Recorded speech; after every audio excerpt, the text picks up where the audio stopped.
Welcome back students. आज जो हमारा टॉपिक है that is new profit and loss sharing ratio हम कैलकुलेट करना सीखेंगे। कल हम गेनिंग रेशो कैलकुलेट करना सीखेंगे।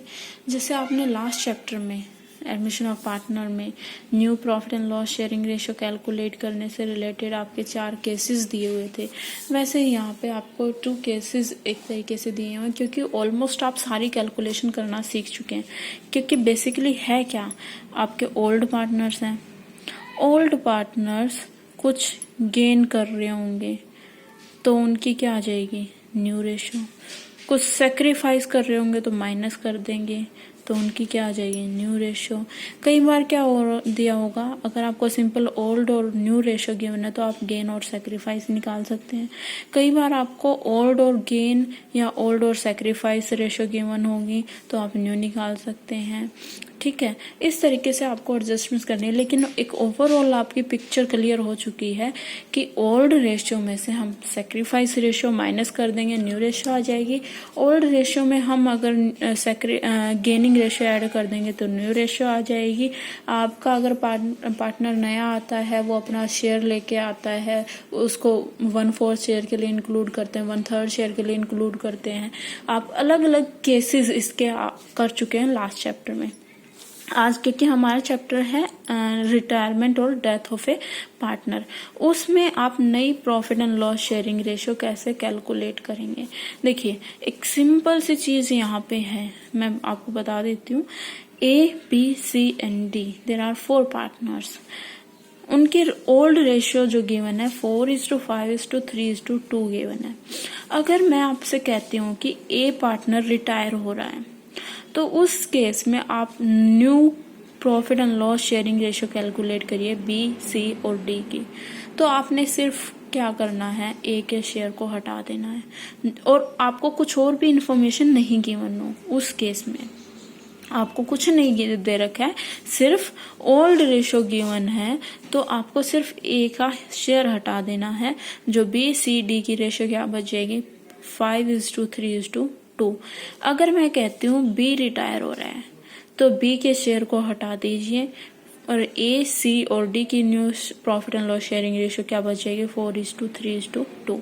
अगर मैं कह रही हूँ C रिटायर होता है, उस केस में A, B और D की sharing profit and loss sharing ratio new calculate करिए तो सिर्फ C के शेयर को हटा देंगे, 4:5:2 आपकी बन जाएगी। अगर कह रही हूँ D रिटायर हो रहा है, उस केस में आप D के शेयर को हटा दीजिए, उनकी रेशियो क्या बन जाएगी, नहीं, 4:5:3। यही चीज यहाँ पे लिखी हुई है। When information about retiring partner is given, आपको सिर्फ ये बता रखा है A रिटायर हो रहा है, B रिटायर हो रहा है, C रिटायर हो रहा है, D रिटायर हो रहा है और उनकी ओल्ड रेशियो आपको दे रखी है। And no other information about the share of remaining partner, आपको जो रिमेनिंग पार्टनर्स हैं उनके शेयर के बारे में और कोई इंफॉर्मेशन नहीं गिवन है। Then their old profit and loss sharing ratio is considered as new profit and loss sharing ratio। उनकी जो old है वही क्या बन जाएगी, new profit and loss sharing ratio। उसके बाद सेकंड केस जो आता है उसमें कहता है कि A, B, C और D हैं, उनका जो शेयर है उसमें से अगर कोई एक पार्टनर रिटायर हो रहा है तो वो एक स्पेसिफिक रेशियो में अपने हिस्से को दे रहा है। यहाँ पे मैंने रेशियो नहीं ली है। मान लीजिए आपको 100 रुपीज के प्रॉफिट हो रहे हैं, 100 रुपीज के प्रॉफिट को A 30 रुपये लेता है, B 25 लेता है, C 25 लेता है, D 20 रुपये लेता है। ये इस तरीके से डिस्ट्रीब्यूट कर रहे थे। मैं रेशियो नहीं ले रही हूँ, मैं यहाँ पे रुपीज ले रही हूँ, ठीक है, सिर्फ आपको पॉइंट क्लियर करवाने के लिए। अगर मैं कहती हूँ कि A रिटायर हो रहा है, आपको कोई इन्फॉर्मेशन नहीं गिवन, तो आपने क्या करना, और सिंपल आपको new profit and loss sharing ratio निकालने के लिए कहें तो आप इसकी new profit and loss sharing ratio निकाल देंगे, क्या आ जाएगी, 5:5:4। ठीक है, रेशियो आ जाएगी। लेकिन अगर क्वेश्चन में गिवन है कि A अपने शेयर को 1:3:2 में बी सी डी को डिस्ट्रीब्यूट करता है, या ए अपने शेयर को इक्वली बी सी डी में डिस्ट्रीब्यूट करता है या उनको देता है, तो आप new profit and loss sharing ratio निकालिए। दोनों केसेस मैंने यहाँ पे ले लिए। यहाँ पे रेशो क्या है 1:3:2।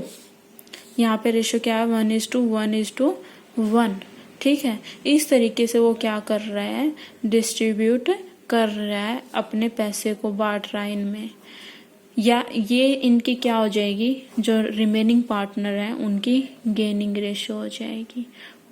बी सी और डी तो गेन कर रहे हैं, ठीक है, क्योंकि ए अपना हिस्सा छोड़ के जा रहा है, किसके लिए, बी सी डी के लिए, तो ये गेन कर रहे हैं बी सी डी। या तो वो 15 और 10 रुपीज गेन करेंगे, या वो 10 गेन करेंगे। वो स्पेसिफिक अमाउंट या स्पेसिफिक रेशियो क्वेश्चन में गिवन होंगे। ठीक है, ये आप क्या है यहाँ पे गेनिंग रेशो आ जाएगी 1:3:2, 1:1:1। वो इस तरीके से गेन कर रहे हैं। अगर आपको कहे कि आपने new profit and loss sharing ratio निकालनी है, अगर अपना जो ए है जो छोड़ के जा रहा है वो अपना शेयर इस रेशो में बी सी डी को दे रहा है, या बी सी डी इस रेशो में गेन कर रहे हैं, दोनों स्टेटमेंट्स में से कुछ भी गिवन हो सकता है, तो आपने करना क्या है, जो ओल्ड रेशियो है उसमें आपने गेन जोड़ देना है, तो क्या आ जाएगी, न्यू रेशियो आ जाएगी। As simple as it is. अगर मैं कहूँ कि ए जो सेक्रीफाइस कर रहा है वो 1:3:2 में सेक्रीफाइस कर रहा है, तो उनकी जो नई रेशियो आ जाएगी वो क्या आएगी, 30, 40 और 30।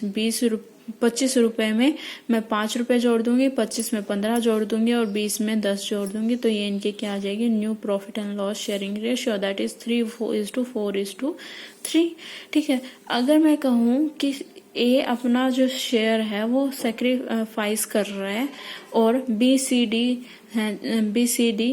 गेन कर रहे हैं 1:1 में। ए सेक्रीफाइस कर रहा है और ये गेन कर रहे हैं, ठीक है, किस रेशो में, 1:1:1 में।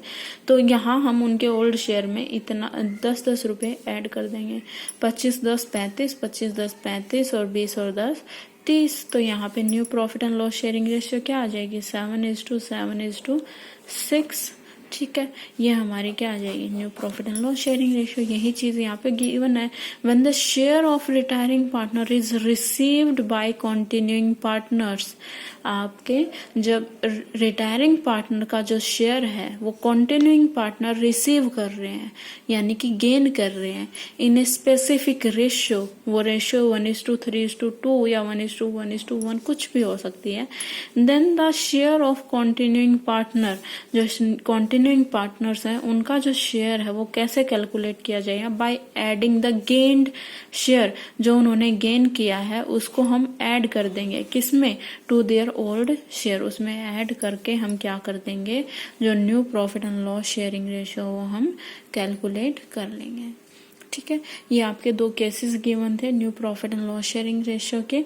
इनसे रिलेटेड क्वेश्चन आपने कर लेना है। That's all for today, thank you.